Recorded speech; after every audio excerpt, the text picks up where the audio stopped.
Hello and welcome to episode 18 of No Time to Cry. We're your hosts. I'm Shannon, And I'm Laura. and today's episode is coming on the back of us reaching out to you all and asking for you to get in touch and talk about your experiences of grief and loss, whatever they look like. I think it's really important to mention that when we talk about grief and loss, it is never just purely about death, although that has been a big topic in the past. Really just because it's relevant to us and our experience of grief and loss. But when we're expanding on that, we want to mention that that could cover where we spoke about cutting people off, where we spoke about friendships coming to an end, or maybe you've been ghosted. It could be that a relationship's come to an end, or it could be the fact that you have lost somebody that you love. So yeah, we've asked for people to start writing in and communicating with us about that. And we've already had some messages come through, and we wanted to base one of them, which we'll read out to you, mention just sometimes I think what happens when people experience grief, you anticipate that maybe those around you that have also been through grief may be able to support you in a specific type of way.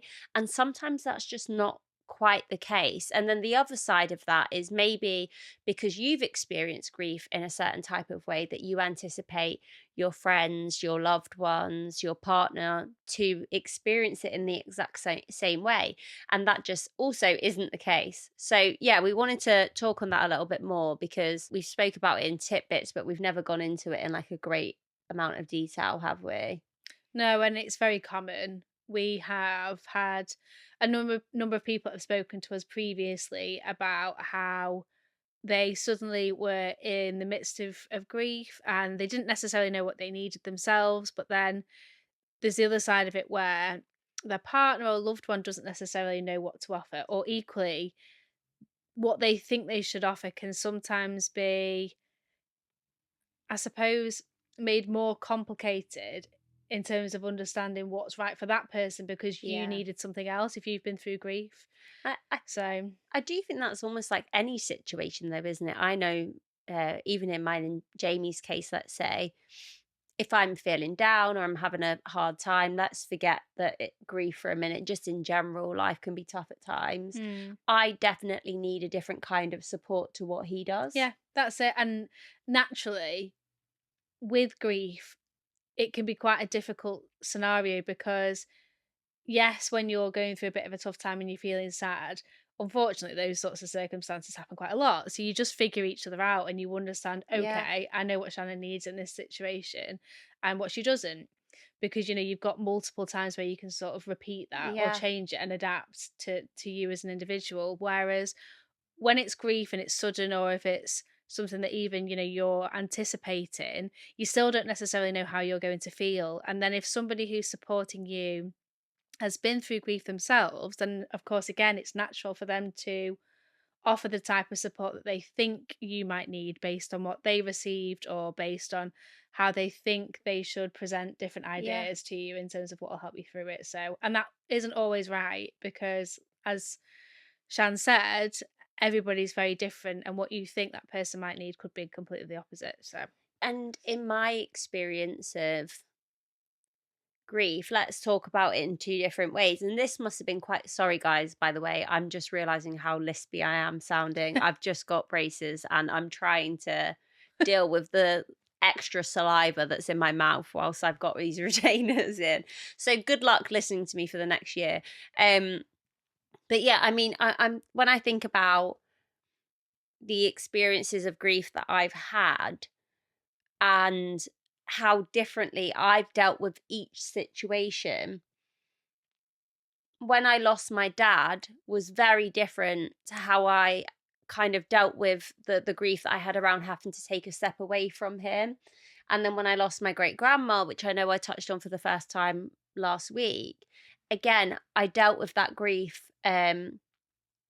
slightly differently to how I did with my dad. I think the shock aspect kind of took over me. So even for Jamie and my friends and family, how I reacted when my dad passed away, I don't think anybody anticipated just quite the level that that it would impact me, not because it wasn't ridiculously sad, but just I've never responded in that way before to any type of sort of grief. And that's because I had never experienced that type of grief and loss before. So I couldn't anticipate it. So how could anybody else around me anticipate that I was going to just, go a bit mad for a It's human few nature too, years? though. Yeah. You do go a bit mad with it, but it is also human nature to think, oh, well, I know this individual so well. People know you as Shannon and they know how you've interacted, dealt with different things in the past and how you've responded to certain scenarios. But suddenly, you're trying to figure out how to help to support somebody through one of probably the hardest, if not the darkest times in their life. And all of a sudden, that person just falls apart. And you do Yeah. have to sort of pick up the pieces for them again and figure out how to ultimately put them back together as a person. Mm. And it, I think we both had it, didn't we, Shannon? When we lost our parents, quite a lot of people said to us, "Gosh, you two are the strong ones." Like, can't believe how. And not in a horrible way. Like I'm saying this just in terms of we get it, but people used to say to us, "Oh, we're shocked by how difficult it has been for you because you are the stronger people in our lives." And Mm. it's not to say that other people didn't suffer just the same sorrow and yeah, it's the most awful, inconceivable thing to go through. But even the strongest of people can be massively impacted by it. And as Shan has just said herself, it can really make you spiral into a place that you never thought you'd get to because you've just never had to You've never had to deal deal with with it it before. before. So And I think sometimes that lack of understanding is how those relationships then become strained. So if you yeah, don't address that, either by the person that's finding it difficult to understand, or maybe you're the individual that's having a hard time and not feeling that kind of reciprocation. And this follows on massively from last week, where we spoke about um at the end of the podcast, we mentioned about pushing people away and what impact that can have when then you're ready to speak to people again and get back into it. And I do think that's a massive just lack of communication between people and what's right for you at that time. And for the person that's going through that really dark time, whatever that may be, communication does become a lot more strained because you just don't have the energy. That doesn't excuse no communication whatsoever, but it definitely does mean that they are the individual that's maybe a bit more vulnerable at that time, yeah, and needs a little bit more pushing maybe to just have that stronger communication between you. Because realistically, when we talk about some of our friendships that came to an end after grief, some of our family relationships that have maybe come to an end after grief, a lot of that has just been a real lack of understanding and how to approach the one that you love, how to be there for the person that you love. And for some of us, sometimes you have that opinion of, well, how don't you know how to be there for me? Surely that's common sense. But it doesn't always come that easily, especially if you've got your own veil of what you think that should look like or what you anticipated for that to look like.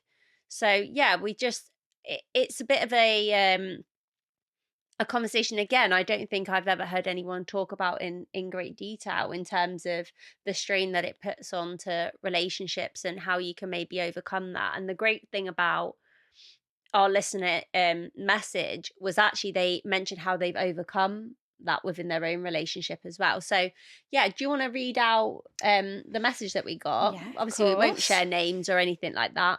So, firstly, yeah, thank you so much for sharing this with us. It's not an easy thing to do, and it's still a very vulnerable and difficult thing to express. So, we just wanted to thank you and to say that we really appreciate you reaching out. So, basically, this listener lost their gran unfortunately last year. Last year, my gran passed away from a short illness. But we were always really close, and she was always very supportive and loving of me, even when I didn't deserve it. Oh, you So always deserve love. you do deserve it. Um, my grief was difficult and I needed support from my partner. However, she had her own experiences as her mother passed away 10 years ago. My partner had difficulty dealing with me grieving and felt I was using it as an excuse to not go about our household routines, etc. While she was at a lengthy battle coming up to her 10-year anniversary of her mum's passing, mine was still very raw with lots of crying outbursts.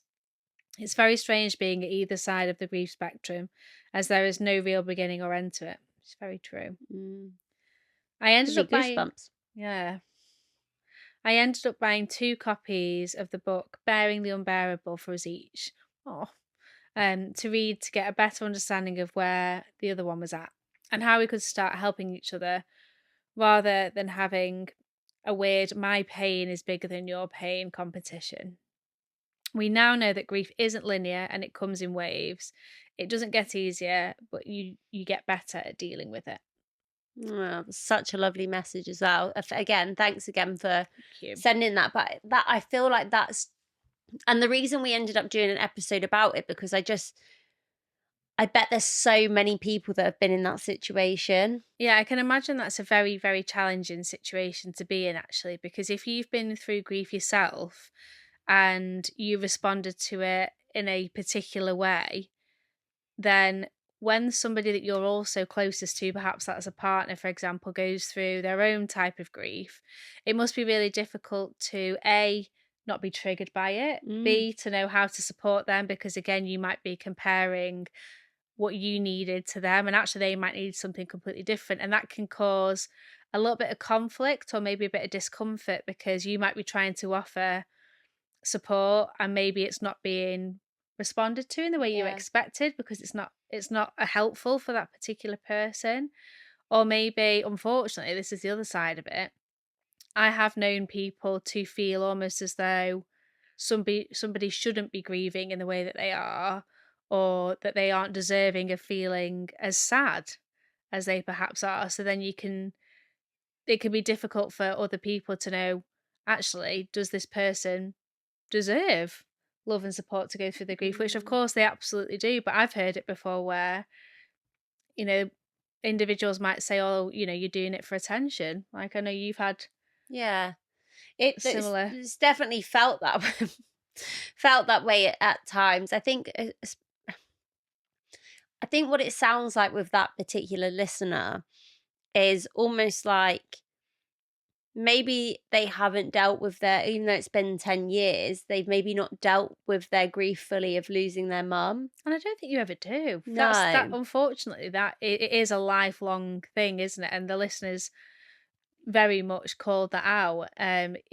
It doesn't have a beginning or an end, unfortunately, and there can be really, really difficult times, even 10 years on, that can bring you back to even the first couple of days, couple of weeks of your grief journey. So I also don't know how old the person is that lost their mum, but from I do know the listener. I think they're probably a similar age to me, so I imagine their partner is. So 10 years ago, that they probably, their partner would have been maybe just 20 or early 20s, which I think is quite a difficult time to lose a parent. Obviously, you're fairly young, and maybe you didn't have those coping mechanisms or support networks around you that you would have now, that if you lost your mum, yeah, who knows, right? We don't know how they dealt with it at that time. Maybe they didn't do a lot of sitting around and crying. Maybe it was a, no, I need to crack on. I want to go back to work. I want to do this. And because for some people, that is how they want to deal with it.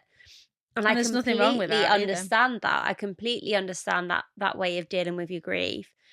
So if you're on the other end, which it sounds like maybe that listener was, where they were finding it difficult to motivate themselves to get back into a routine, they were just struggling to deal with the day-to-day life after losing their loved one. Um, that is two very different ways of dealing with grief, and neither is right or wrong. It's just your own perception of it. And I think Jamie would probably be very different in how he Oh handles yeah, grief. definitely. He's lost people in before, he's experienced grief, but you know, I just think that everybody is so different, and we just need to get into the mindset of have no expectations and let people kind of, Let people feel it, go yeah, through it as they need to, because again, you can't assume or base how you think a person is going to deal with grief on the other things that they've navigated through in their life, or based on the character that they are, because you it's impossible to know. I just think as well, So like even if you think about it from another perspective, like when we kind of, I've said this a couple of times this episode, like we think about grief, people, as soon as people say grief, they think death. And I massively disagree with that, because I think grief is just an emotion of feeling a sense of loss, essentially, and how you deal with that. So when I think about some of my friends that have had long-term relationships come to an end and they're grieving that, that is like a new self-discovery as well. So they are potentially dealing with that in a very different way to how I anticipated them to. I just think that what's that saying? Assuming you make an ass out of us you and and you and me. me. Yeah. Yeah. And I think that is so true in any situation. Like, you've just got to let people take the lead and not be maybe as judgmental sometimes. I think as human beings, we can be quite judgmental characters and saying, oh, well, I didn't deal with it that way, or I went back to, especially if you're in a position of like management or anything like that. And we've really not spoke about work actually when it comes to these sort of things, because I maybe that's a topic we can cover in the future. But if you are managing someone, I had a team member a week after I went back to work, or 2 weeks after I went back to work from losing my dad, lost their dad.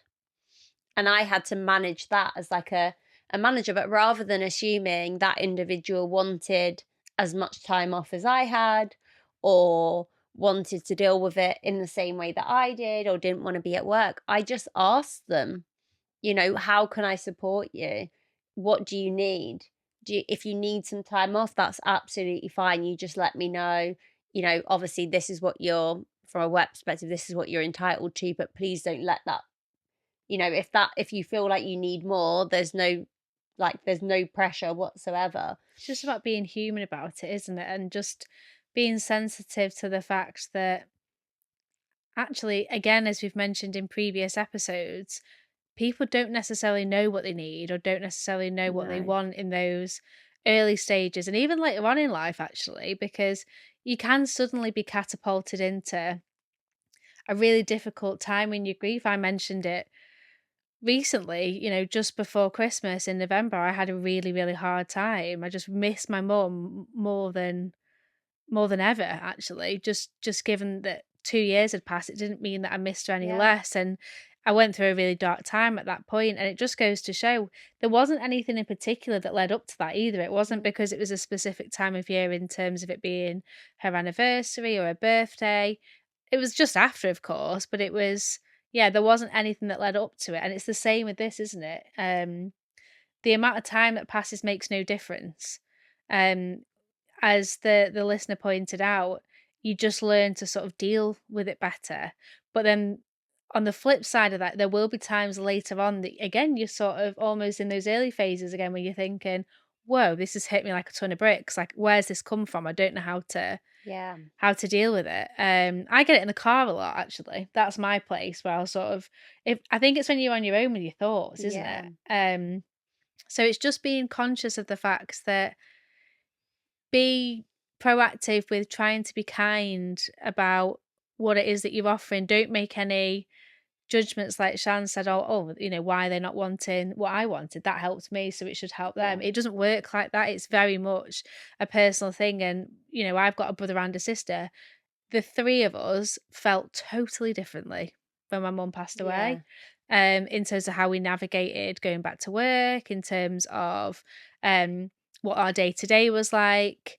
Even like I say, my sister was able to speak at my mum's funeral. There isn't a cat's chance in hell I could have done that. And she was so, so brave. And even to this day, I always say to her how proud I was of her. But it's even things like that. People would have probably expected it was me up there talking, and it Well, I wasn't. had So, that a little bit because I did speak at my dad's funeral, but there was an expectation that I would yeah. speak. And Mm. I found that quite difficult. Listen, I did it, and I feel like from what I can remember, it's a bit of a blur. I did an okay You did. You did a job. I great kind job. of held it together as much as I could. Um, but there was a real expectation from like my family and those around me that knew my dad that I would be the one to speak, and that felt a lot at the It's a lot time of pressure, because, isn't it? especially because I wasn't feeling particularly strong. I was finding it really difficult. And I didn't know how I was going to handle the funeral or how I was going to be. I was just a mess constantly. And to have that expectation then put onto you, like, oh, okay, well, obviously you'll speak. I was like, will No, I?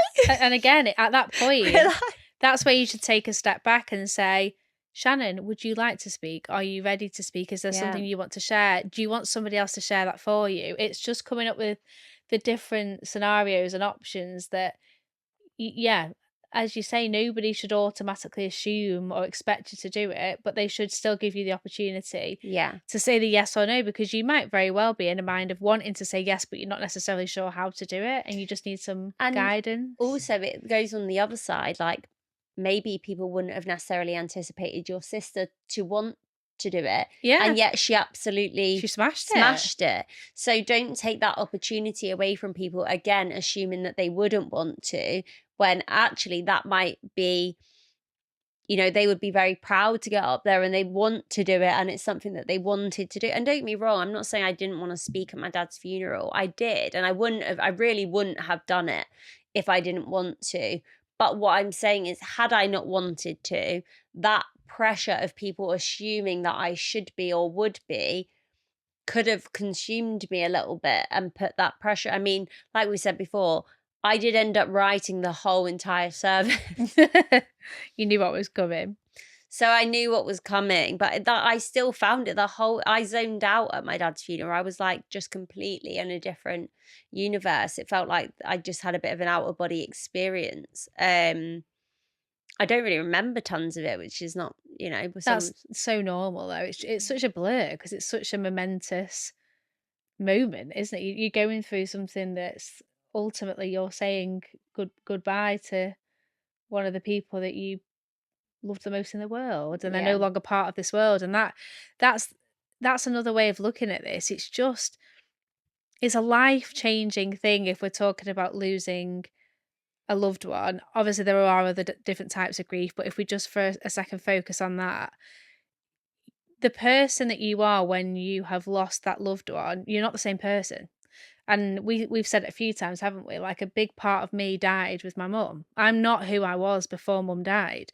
And I think that's an important thing to call out, is that almost treat the person that you love and care about with completely fresh eyes. And not to a point, almost as though they are a different person from the outset, because they are. That's Yeah. the truth. And that's why you don't deal with things the way you expect, because you aren't the usual Shannon. You aren't the usual person that you would be. Yes, you might deal with things in the same way, and that's okay too. But I think there should be almost like an expectation on this front that it's quite likely things will be very different. So, But I know you said let's concentrate on, like, obviously the loss of a parent, but I bet if you've been through a divorce, you feel the same. You're a complete different person. yeah, my mum went through one. Yeah, my parents did. When I So, think about my parents, like when they separated, my mum is so different to how she was when she was with my dad, and my dad was very different. My dad wasn't that different actually, but in some ways, my dad was different when they separated. But my mum definitely, completely, like, it's almost like a before and after in terms of her personality. And I know that your mum, you would say the same about your mum. yeah, and that's a really good point actually, Shan. Yeah, there are experiences in life that quite literally change and shape you as a person. Yeah, Grief's one of those big things, and the way that you change as a person through your own grief can also be very different to how, say, your partner, for example, like the listener, changes as a result of their grief, and it yeah. might not be the same.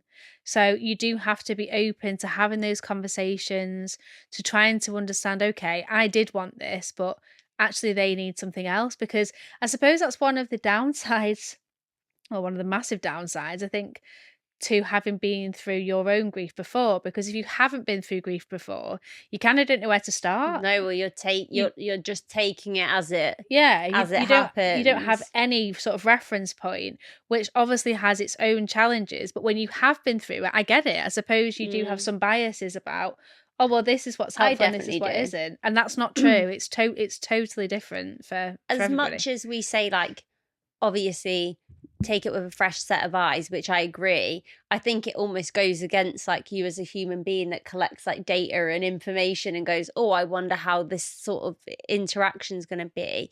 I think what I would say how I deal with it now is almost anticipate the worst in terms of this person is going to be in a really bad way. And if they're not, then I just adapt around that to be like, okay, that's fine. If that's how you're dealing with it, like, fairs, like, I'm 100% here, and I'm glad that you're able to deal with it in like in that way and a way that's suitable and like fitting to you and don't have preconceptions. yeah, but I think naturally my head kind of prepares myself that grief can kind of twist you in a complete different direction. So when I think about some of my friends who are maybe like some of the more light-hearted, constantly joking, that have lost people around me, I think I have it in my head that it could be like, okay, well, Shannon, well, don't expect they're just going to deal with it really well. Prepare if they don't. And don't say that either, because No. I've heard people say, not to myself, thankfully, because, you know, it must be a horrible thing to hear, but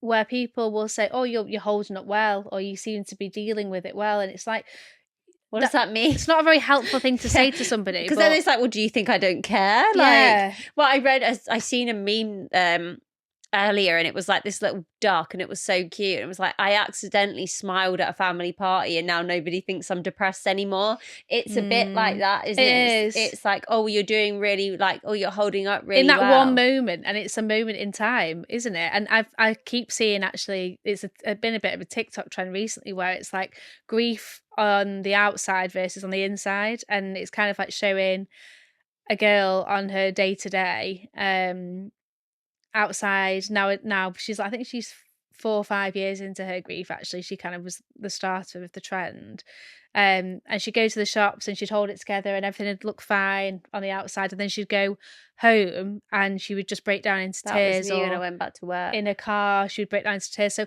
I would almost say that you find, through grief, you find your safe places and you find your safe environments, don't you, as well? Yeah. You don't initially, like we've said before, Shannon and I have been really upset picking up a packet of hula hoops in Tesco. Yeah, that happens. Because it just happened. My sister, bless her, I'm sure she won't mind me sharing this, hers was on public transport. That was her place where she just was so overwhelmed that she'd get upset. And as you sort of go through time, I do think you figure out a way of almost being able to contain it, which isn't very good for you ultimately, but you kind of have to do that to survive, I suppose. And well, I think if we all walked around displaying how we really feel about things on the inside, unfortunately, we don't necessarily live in a world that's always accepting of that. No, and there's a lot of judgment that comes alongside it. Like if I was crying all the time in work when maybe there was times where I felt like I wanted to cry, unfortunately the workplace that I was in at the time probably would have deemed it that I wasn't really in a good place to be managing people or ready to be back in work. But then if you don't get paid for sick leave, sometimes you don't have a choice to be back in work, even if you don't particularly feel ready to be back. You're governed by certain circumstances, and as time moves on, you know, this is what people say. People do stop asking how you are. People do stop asking about your mum. Like, for example, I had to take my little girl to the doctors the other day, and we just came onto the subject of, you know, sometimes they ask you about your family history, don't they? And we came onto the subject of my mum, and, you know, I had to say, you know, that horrible statement that comes out your mouth that, oh, mum's no longer here. And I don't know if it's because she was just busy, or, you know what it's like in the doctors now, they do tend to just go through appointments quite quickly, but she didn't even say anything. I was like, oh, I lost my mum suddenly when I had my first daughter, and she was just like, oh. And I was like, wow. That is very true though, isn't it? You know, as time goes on, people do ask less. But not at all, actually, in that scenario. So, but I do think as well, there's almost like an assumption where it's like, oh, I lost my mum 10 years ago.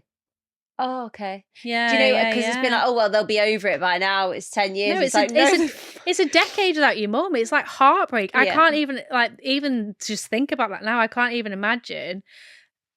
You know, my mum will never see me get old.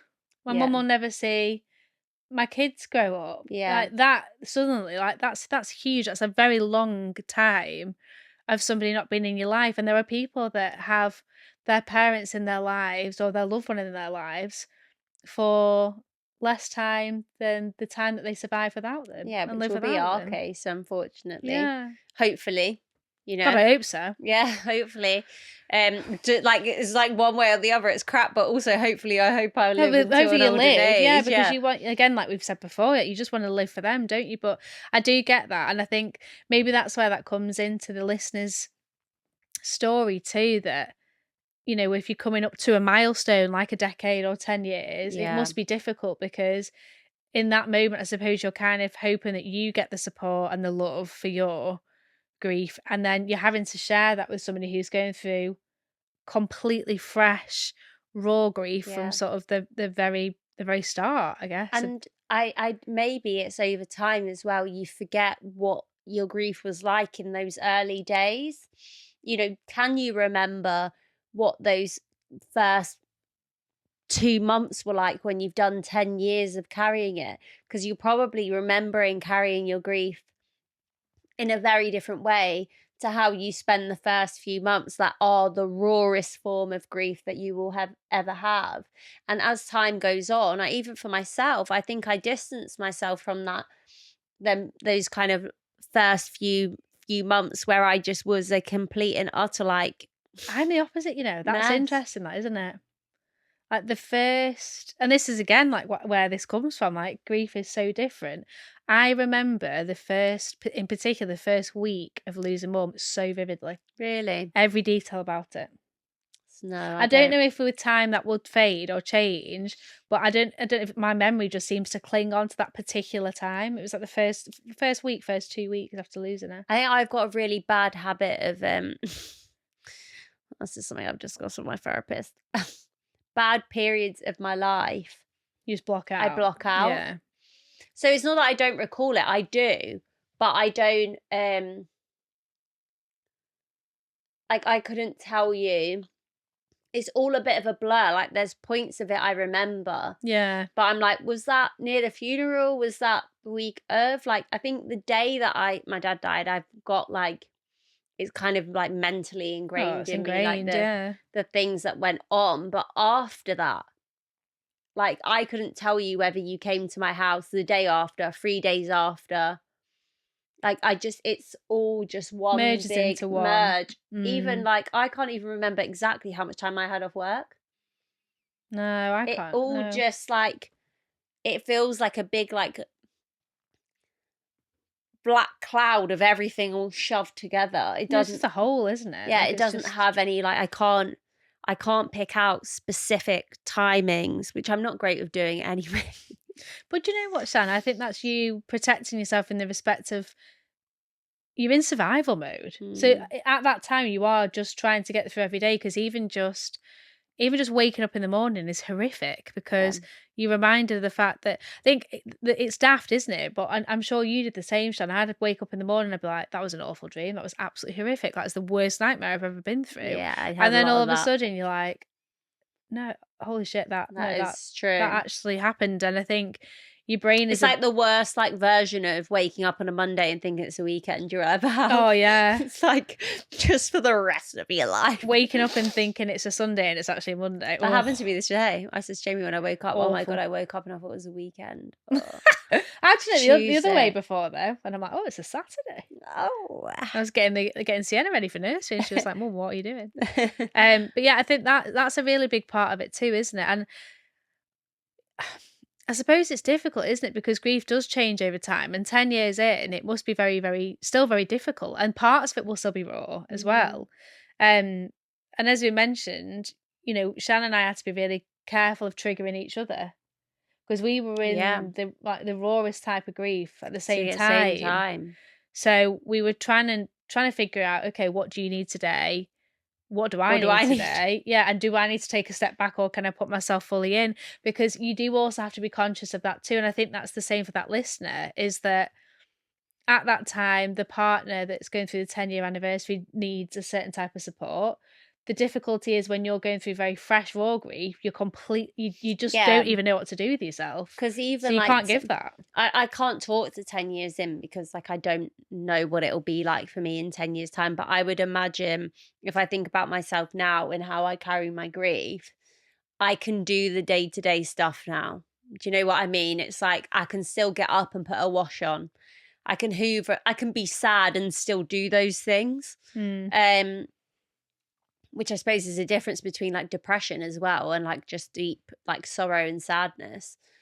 Whereas in those early days, I definitely couldn't do that. Like I wasn't thinking about hoovering my stairs You don't or even have a wash, you don't even get out no. of bed some days, you don't eat some days, and that poor listener was obviously going through that, but at the same time, the person that he, Yeah, cares about the most, yeah, his partner also needed that. yeah, And I think the honest thing is at that point, and we've been through similar conversations with a close friend, haven't we, recently, yeah, who's going through divorce, but again, a different yeah. type of loss, is that sometimes, yes, that person might be the closest person to you, and you want them to be there for you as much as they possibly can be. But you've got to ask yourself in that moment, are Are they they the the right right person? person? Because they might not be. And it's not because they love you any less or they don't want to give you as much support in the world as they can, but you know, their glass is pretty much It's like we said, on completely certain depleted. days, and this is where it comes into having a bit more of a network around you, and that's why it's important. And if you don't have anyone beyond your partner or maybe a sibling, reach out because I think it would be really good for you to have like a community of people around you. Um, because there was days where Laura would be the only person that I would want to speak to because I knew that she was probably the only one that would get it. Get it? Yeah. But there was days that I knew that Laura was the last person that I needed to speak to because of where my headspace was, and I couldn't physically take on any more than what I had going Definitely. on, or I was worried that Laura might say something to me that might send me spiraling in a different way, because I think what you have to remember, there was times where I needed maybe a bit of confidence from Laura that it was going to get better, but Laura couldn't give me that confidence. I wish I could have. Because I was like, and like "Oof." if she had, it would have been a false confidence because it wasn't getting it. It wouldn't have like, but you feel like you need that. And so there was Mm. times where maybe I knew that Laura was in a bad place, and I was thinking, I Not can't hear speaking to her that today. because I can't hear that as much as I love you. Like you're 4 months ahead of me, and I need to know in 4 months' time I'm not going to feel this Gets fucking better. shit to be able to get through this day. I need to know in 4 months' time I'm not going to have these same emotions. And realistically, I didn't have those exact same emotions. I had other really bad ones. But it was different. But listen, you've got, like you said, it's who's the right person at that time. And I was really lucky that, and as were you, Lord, that although we had each other where we could lean into each other for that, we also had other people that we could go to and be like, I'm having a really hard time. Normally I'd go to Laura, but now's not the right time for me to be speaking to Yeah. her. Or And like we say, we're fortunate that we did have that support network. Not everyone does. So I think if you do have other people around you, then you need to try and yeah, sort of rely on them a little bit more. If you don't, and it is just your partner, for example, you've just got to be a little bit more sensitive to I the mean, fact that fair play, because they bought books, they've worked on it yeah, together, like they've had that, and that is like, God, what a relationship to be able to have that level of communication and be like, do you know what? We are maybe irritating each other, maybe upsetting each other with how we're we can't acting we at this can't give each other time. what we need, and it's like they say, no relationship is 50-50. No. And we've talked about it before, haven't we, Shan, where there'll be some days where I might be 80% and Todd's 20%, for example. Yeah. And you've got to work on, okay, I need to give a little bit more today. Yeah. But then it could be the complete reverse, in a month's time. The difficulty in that scenario is that you both might be at like zero. Yeah. So I think So, it's them working to what's your 100%. So yeah. if I'm at 20 and you're at 20, okay, well, 40 is the best that we're going to get, but let's communicate about that. So we're not expecting the other person to be able to make it up. Because I think at that time, it sounds like they were both maybe feeling towards the lower end and hoping their partner was going to be able to fulfill the other half. Maybe unintentionally, maybe it's like unconsciously even that you think, well, if I'm going for a hard time, you know, and I'm not even naturally thinking about doing the cleaning, doing the tidying up, doing the Monday shop, even if I'm usually the one that does the Monday shop. Mm. And I suppose it's not even coming to your head that your partner would do that instead, but maybe it's like an unconscious thing that you think, well, there's somebody else in the house that would do it. But if they're also going through a really hard time, they're thinking, I could really do without all this extra stuff at the moment, because I appreciate you're going through a really crap time, but even though I'm 10 years in, so am I, you know, Yeah. I'm really struggling. And I And think it just comes it's back to interesting that, communication. isn't it? Because it might have been that particular, we don't know. Maybe we could ask the listener actually. Maybe their partner did throw themselves into the day to day. Maybe Yeah. that's how they actually were able to get back to, I hate this phrase, but it's the truth, isn't it? It's the new normal. Yeah. And you do get people that think, actually, me going back to work early, me doing the daily shop, trying to do some of the day-to-day daily activities that you normally would have done, kind of make you feel like you're stepping back Yeah. into the world again. But for some people, that is just not even conceivable to do. So I suppose it's important just to say that, you know, for a short time, you might have to just take a step back and say, does it matter if the pots don't get done? Does it matter if we've not put a wash on? Yes, it might make some people feel better. Can't say it makes me feel better. Gotta be Me honest. neither. What, about 100 washes a week for 2 girls and a tradie as a husband. But yeah, I think that's the communication point, isn't it? That don't think somebody's making excuses to not do the household routines. Ask them, like, are you finding things really, you know, is it not Yeah. possible for you to even consider doing that at the moment? Maybe I could do that for you. Yeah. Or actually, let's Or not worry about it at yeah, or all. if you're financially in a situation, maybe let's bring a cleaner in for a couple Yeah, of whatever that weeks looks whilst like. we're Yeah. having a really difficult time. And it doesn't have to be a permanent change, but it's like what's helpful for both of us? What can we both do? And I think, you know, thankfully, even if we're talking about from a friendship level, Laura and I had that level of communication where we kind of just understood that we needed some distance sometimes and we weren't going to be able to be there for each other. We openly said that, didn't Yeah. we? As well, we had the Well, conversation about it. 100% we did, because I think it would have been very difficult for me. When Laura first lost her mum, I was a bit of a permanent Yeah, person you for were. you, where I was consistently there, turning up, doing stuff. So then when I lost my dad and I knew that I couldn't do that anymore, it needed to be addressed, because otherwise you might have anticipated that we were going to be able to be there for each other, and if I was going to struggle with that, then we Yeah. needed to talk about it. Otherwise you'll be like, well, where the hell's Shannon just gone? Yeah, her dad's just died, but help me. Yeah, Help me. 100%. I mean, we're quite fortunate. We're so close. Like we Yeah. know the ins and outs of each other. It's like I never even needed to think about that No. because I know Shan like the back of my hand.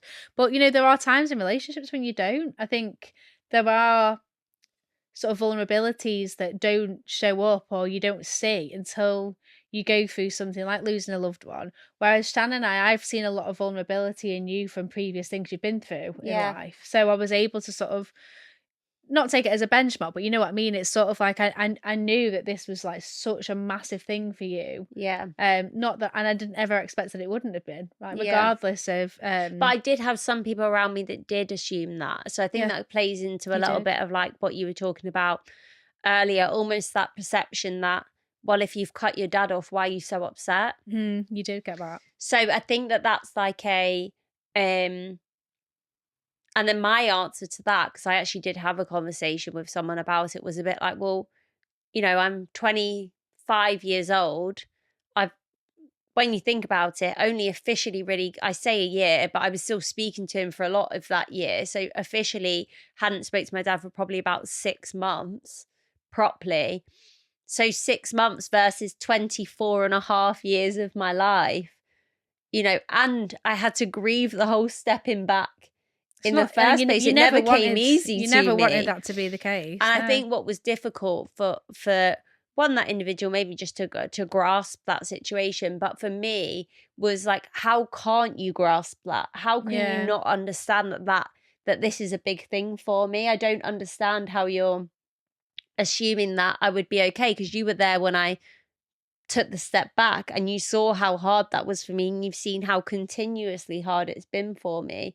So even if you thought, or maybe there'll be some regrets there, or maybe they'll, you know, whatever it is. Yeah, it was a very odd from my side, it was a very odd like interaction with certain individuals. And again, that's why I say go into things with no judgment, because really it's like there might be some people that have taken a step away from their parents that wouldn't feel as emotive to it. Yeah. And rightly so in some cases, right? We've spoke about that before in terms of cutting people off and cutting people out of your life that have really hurt you emotionally, have really It caused you some depends on your distress. relationship, doesn't it? Like Depends on your relationship, but also I don't think that that means that you're going to definitely respond in one way or another. but then there is a flip side to that, because I also know somebody who is probably similar to my mum's age, a really, really close family friend of mine, and her mum passed away not so long ago now, and she genuinely was okay But about it. that's it. That So that is that's it. but I also said at the time, we had a conversation about it, and I said, "Do you know what though? It's okay if you're Of not. It's course. okay if you're really completely distraught and devastated by it." But she said, "I've grieved my mum." Unfortunately, her mum was quite a bad alcoholic and had, there was a number of issues that they couldn't resolve, which is really, really sad. But they tried and tried. And ultimately, she said, "You know what? I've grieved my mum while she's Yeah. been living." So I get that's the other side of it, isn't it? 100%. And maybe if it had been a longer period of time between me and my dad, who knows? If it had been 10, 15 years I hadn't spoken to him and I'd had to come to terms with that, maybe I would felt differently. I don't know. Being the real answer, I genuinely don't know. I'm sure there might have been a period of time where I would have completely come to terms with it, whereas I think I was still living with a lot of hope in my heart that there would be a Like a resolution reconciliation, yeah. and reconciliation. So it was still very raw and fresh for me when he passed away. But I just think, yeah, there is no right, like I think I said it, I can't remember if it was last week or the week before. There is no rule book for how you do grief or complete grief. And I remember my therapist saying to me, Shannon, this isn't like a tick box. You can't say, well, I've done that now, so how do I get to the next stage of grief? You've just got to feel it and go You through it. test and learn all the And you time, can't don't you? skip things out. You can't just go, oh, that bit's too ugly, I don't want to go near that part. You Yeah. can, but it will rear its head in a different way in the future. Yeah, we even had the conversation earlier, didn't we? Like, I'm 2 years in now, and I don't think I've really properly processed things. I've not been to therapy, I've not done any of the stuff in terms of that self-care of my mental health, and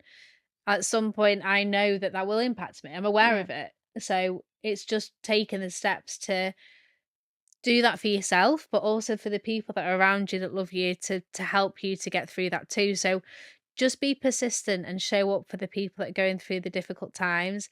If you're both going through the difficult times together, there isn't a competition there. No. Both losses, both difficult times, both scenarios of whatever it is at that moment that's causing you distress are both equal ultimately. Um, you've just got to try and figure out how much can you help each other and who else can you rely on to get you through a very difficult time. Do you know, that is a really interesting thing you just mentioned there. And it reminds me of a friend of mine who, whenever I talk about my experiences or things like that, and then they say, oh God, you've had such a hard life and this, that, and the other. And I said, but that doesn't take away from what you've experienced. Don't feel like, because then when I feel like they share things with me, they're like, oh, but God, you've been through They worse. minimize, yeah. Yeah. And I always say to them, stop minimizing that. That is a hard situation. Like Yeah. that, don't feel like just because my bloody dad's dead and he died in the way that he did, that you losing your grandma or you losing whatever in a different way, or they've lived until they're 90, that you shouldn't be as sad as I No. was when I lost my dad, or you feel bad for being as sad because you got them for so long. Like, no, your feelings, your emotions are your emotions and they're relative to you.